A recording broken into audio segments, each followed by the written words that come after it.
Hey everyone, how's it going?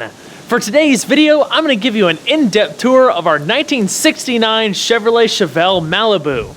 Now this is a sedan that used to belong to my wife's grandmother that she drove for many years, but for the last 15 plus years it was basically sitting in a driveway in Tennessee rotting away.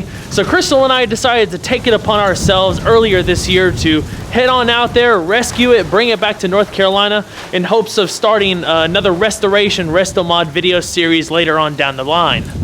Before I can give you guys the tour, we gotta get this thing running. I honestly probably haven't started it up in 4, 5, maybe even 6 months, and it obviously hasn't been driven during that time either. So it'll be really interesting to see if she puts up a good fight. And it's most definitely a cold start. It is frigid today. It is windy. The wind just cuts you like a knife. So without further ado, let's get this car cover off, start her up, and let her run. All right, let's get to it. See if I can get this cover off without it blowing away on me.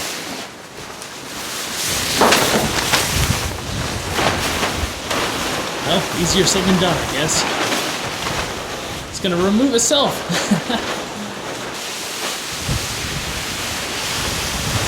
Come on. I've got the key right here. Let's keep our fingers crossed and see what happens. I just think this car is so cool. You never see sedans. It's kind of a neat oddity factor. So the original color was like a champagne gold or something like that. And it's got a black interior with green inserts on the seats. Pretty nice. Oh, not a whole lot of clearance here. Give you a quick look at the dashboard. Very clean. This is actually a factory air conditioning car. It's got a radio, even though it doesn't work. And Malibu. So this still has its original 307 V8. We've done a little bit of work to it just to try to get it roadworthy, but let's see.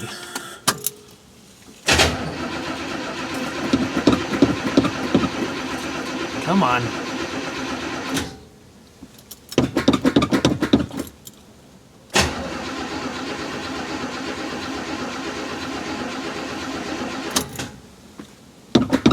Might have to put a little bit of gas in the carburetor.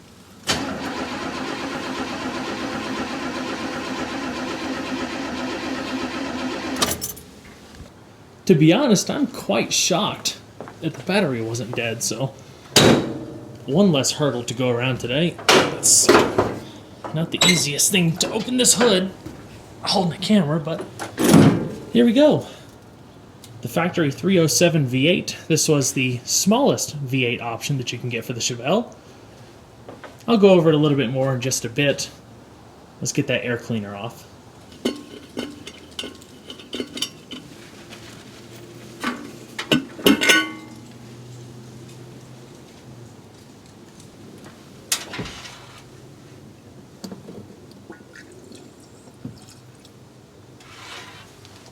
All right, take two.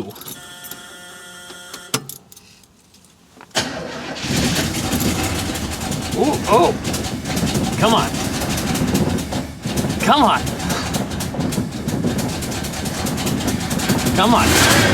Yes. Victory. You gotta love it.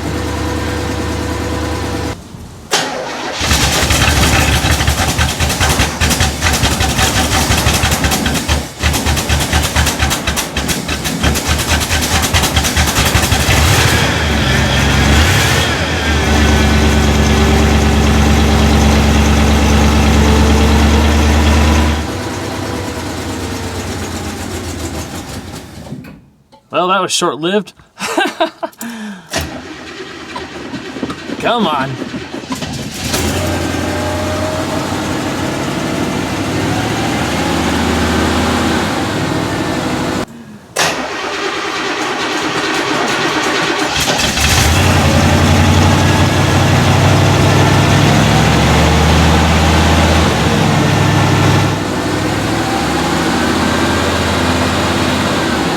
This thing sounds really good. I think it's got an exhaust manifold leak, but still.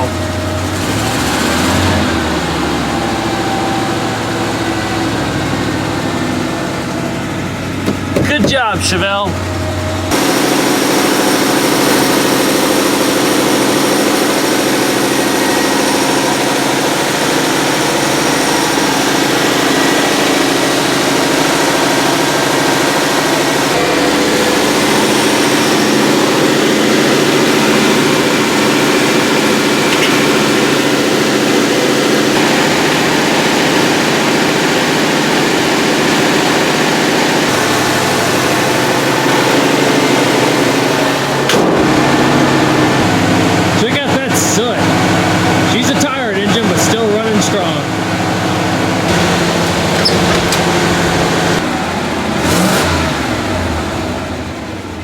There we go. Nice smooth idle. So this thing has a 2-speed power glide automatic transmission. Pretty interesting to say the least. So here she is out in the light.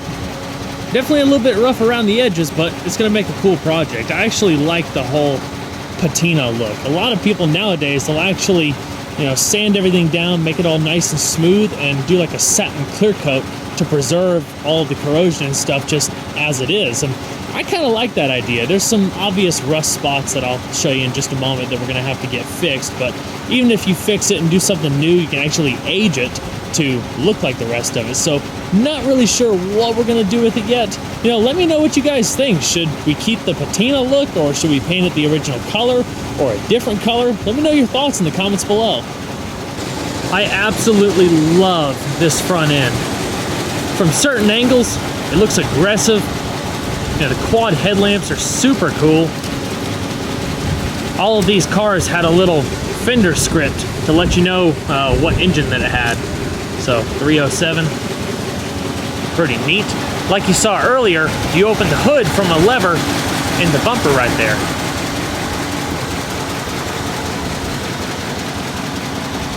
The hood detailing is really cool too. All of these lines meet up in the front to create a very pointy nose. Now let me explain what's going on here. This is honestly the worst part of corrosion, out of the entire vehicle. So because it sat outside and it wasn't covered, unfortunately, over the years, the trim around the windows basically rotted out. So all of this area around here is completely which that's gonna really be unfortunate when it comes to redoing this car. I can't imagine how hard it's gonna be, but it's probably gonna have to have some custom metal work. I know you can buy like new panels like right here for the coupes. I'm not sure if those carry over to the sedan or if they can be, adapted to lessen the headache, but I at least have painter's tape on it right now to prevent the water from absolutely pouring, except for this, which I had to get into the trunk. I'll show you inside the trunk in just a little bit, but it's a work in progress. Again, the styling on this thing is just so cool. It's awesome that you could have just bought a normal, everyday, daily driver sedan with all of these cool details because, honestly, stuff back in the day like this has so much character compared to, contemporary sedans and everyday type cars. Like, look at this. See that body line that runs from the roof line down below here? Well, it continues across the rear quarters and comes down the sides of the taillights. The taillights are flared out this way. Really neat, and like the hood, the trunk also has a pointed center section. Crystal's grandpa put this on the car a while back, caution stunt driver, while her grandma was driving it. That's pretty cool. And if you look closely, the bumper also follows similar lines as the taillights, so it flares out to the sides. This one actually still has the original dealer tag from where it was bought brand new in Nashville in 1969. In fact, I still have the original window sticker for this. I believe it retailed for around $3,500. As far as brakes, it's just about as basic as you can get. 4-wheel manual drums. Across the roof, around the windows, you have this polished drip rail, which is kind of cool. Try to prevent some water from flowing into the interior on a rainy day. The windshield has plenty of chrome around it, and a little bit of polished trim right at the cowl. The wipers, you know, kind of tuck in here too, which kind of gives it a nice appearance. Here's something else that you don't often see either. Optional door edge guards. You know, you can buy these nowadays at like AutoZone and O'Reilly's and stuff, but they're made of plastic and rubber. These are metal, polished metal. All of the glass is original to the car. I know when we start working on it, one of the things we're going to have to do is get a new windshield because it's starting to delaminate, you know, just from being old and all that sun exposure and stuff.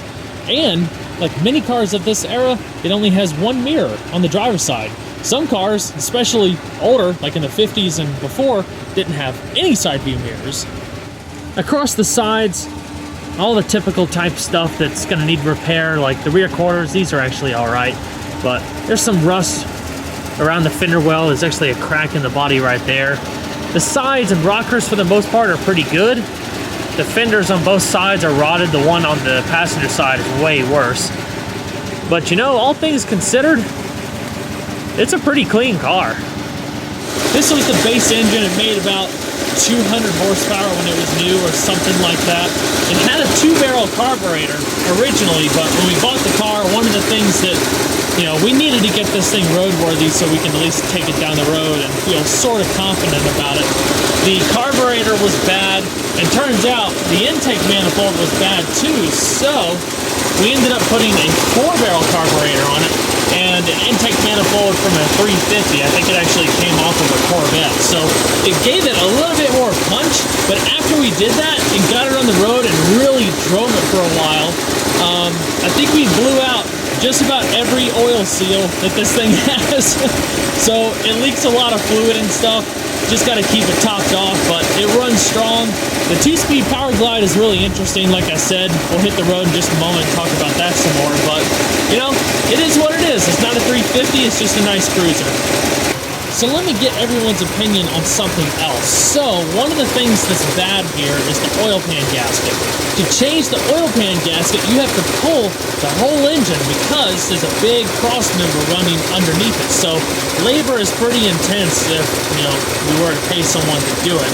I want to try to do as much work on this car myself, but you know, if you're going to change that and go through all that effort, you might as well do the valve cover seals or just completely rebuild it. And I don't think it's worth fooling with the original 307 because it's not the greatest engine. The 350 would be a lot better of a power plant to put in this, and if you were going to go to the effort of pulling this, you might as well put something new in and not spend the money trying to fix this and still not have a whole lot of power. So what do you think? Should we try to, you know, consider swapping in a brand new 350 crate package, you know, maybe a Chevy connecting cruise package or something that you could just kind of drop in, have a bunch of power and get up and go? Or, you know, what else do you want to see? What different kinds of engines? Or, you know, if you want us to fix the stock engine, let me know what you think. Kind of bright out here, so I pulled it into the shade so you guys can see some of the details more closely. Like, look how nice the door panels are. The back door panels are pretty much trash, but at least these look all right. It says Malibu right in the middle. You have this cool detailing, some chrome across the top, padded armrests, these little brown knobs. This one up here, if I can get it, is for the little vent window. I'd really like to just restore the interior back to OE. I love that cloth pattern. You know, the two-tone black and green looks really, really nice. Not sure if you can get that same material or have somebody make it, but it would look pretty sweet in my opinion. So how about from the driver's perspective? Well, you got this big, thin-rimmed 2-spoke steering wheel, which is awesome. It needs replacement. It's got a lot of cracks and stuff, but this car actually has factory power steering too, so it's so smooth to operate. Across the instrument panel, you have your exterior illumination here, your wiper controls. Clean, very simple gauges. All you have is a speedometer, a fuel gauge, and warning indicators for generator, oil pressure, and temperature. That little place right there where it says Chevelle, you can actually opt for an analog clock. The steering column is fixed. The only seating adjustment you have up here is being able to slide it back and forth. In the middle of the dash here, you have your climate control here. Again, this has factory AC. I've probably said that several times already. And standard AM radio, which unfortunately doesn't work. But you can actually get modern radios that kind of look like the old style that you can plug your phone into and all that. So that's pretty neat. Might think about doing something like that later on. The Malibu was the top trim level for 1969. And while there obviously were a lot more higher priced Chevelles than this one, like the coupes, the super sports, the big engines, and all that good stuff, the Malibu had all the nice touches of the interior. You had this padded dash that goes across the full length of the dash, and surprisingly, this is the original one, and it's not cracked at all. Considering how the rest of the car looks, that's pretty awesome. Down in the floor, you have your parking brake here, dimmer switch, which allows you to turn on and off the high beams, as well as little levers to open up the fresh air vents. So there's little duct work, like in the fenders or something, that when those things are open, it funnels in air from the outside. And check out that huge rear view mirror. I think this is like 12 inches wide, and it's got a dimmer switch on the back too. If you take a closer look at the seat belts, they actually say GM Mark of Excellence. Got a locking glove box. Now let's check out the back seat. Very, very roomy, and very comfortable. The back seat itself is actually in really good shape. You know, the bottom cushion isn't damaged. There's a little wear in the cloth portions up top, but other than that, it's pretty, fairly presentable. The headliner's certainly seen better days, so that's something we'll attack as well. A little bit more rust that's gonna have to be addressed. I think it looks worse than it actually is, but I'm sure we'll find out soon enough. Just another quick pan shot of the dash from the other side.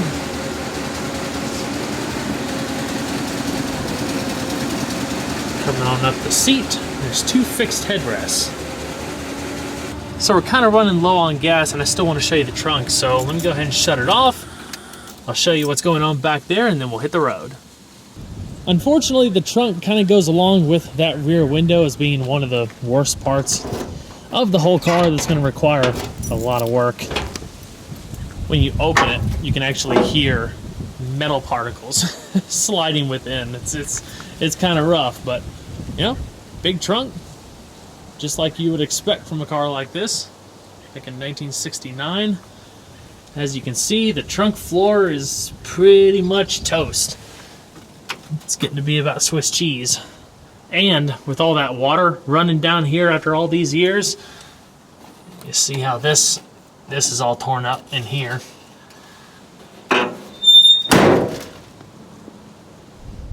Now let's go for a drive and get some gas. When I get back, we'll close out the video with getting some sound clips.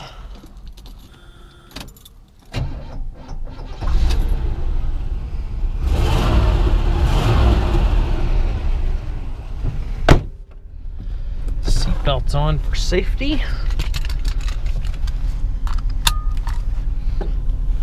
And we are off.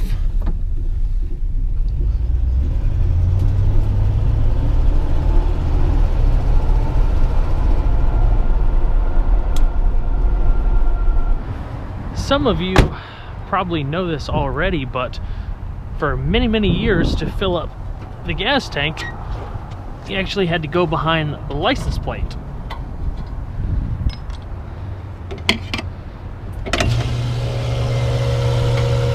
I don't know if the GoPro is accurately capturing this audio, but just listen to this thing. It sounds so cool with that manifold leak. Let's get a quick acceleration run.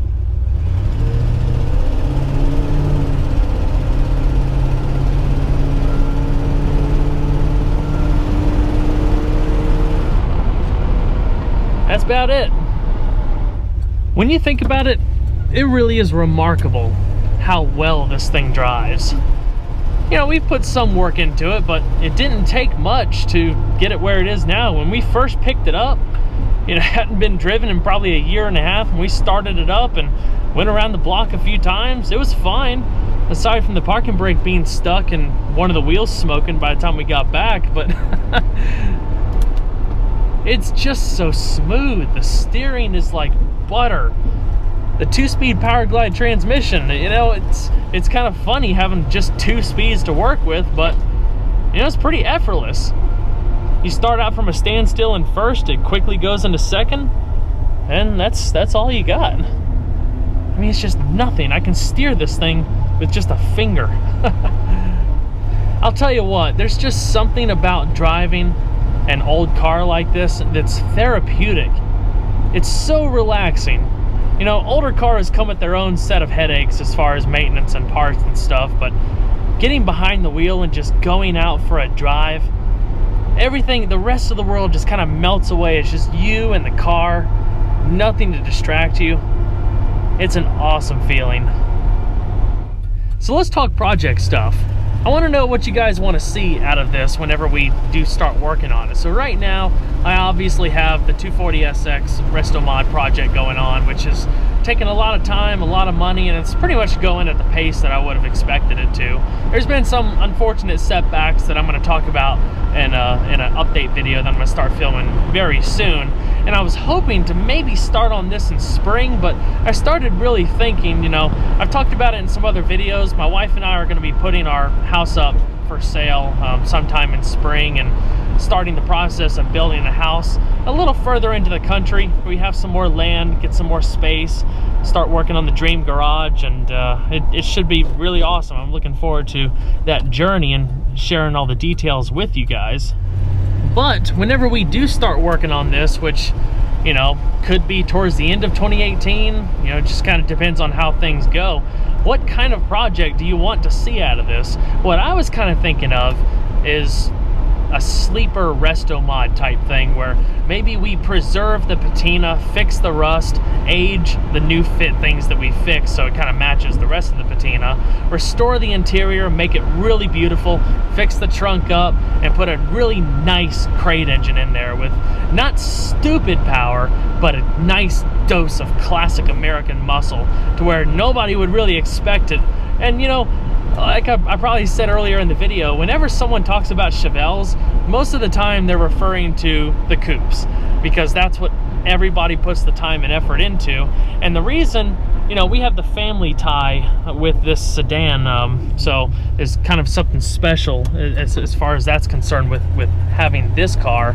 But nobody puts, you know, the time and effort or gives sedans the light of day, and I feel like it would be a really unique project.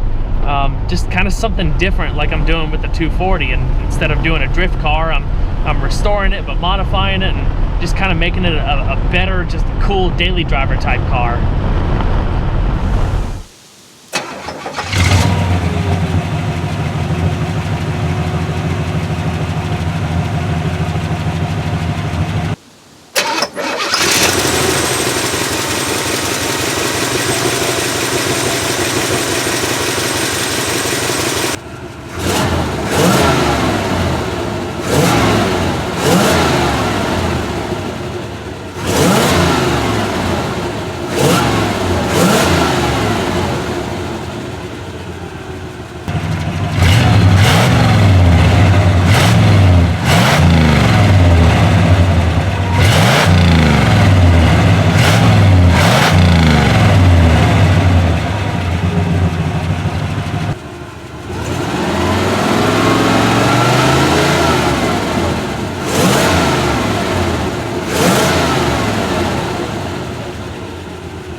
Well, everyone, it's official. I'm frozen. I can't feel my face, and I can't halfway talk. I hope you enjoyed the in-depth tour of our 1969 Chevrolet Chevelle Malibu. Man, I've never had such a hard time talking in my life. If you haven't subscribed already, be sure to, and leave a like if you enjoyed the video. Also, don't forget to leave me your feedback in the comment section below. I want to hear your thoughts on the Chevelle. What do you think about it? And also, do you want to see more in-depth tours like this? Let me know. I'd love to do it. This has been a lot of fun. Take care, everyone.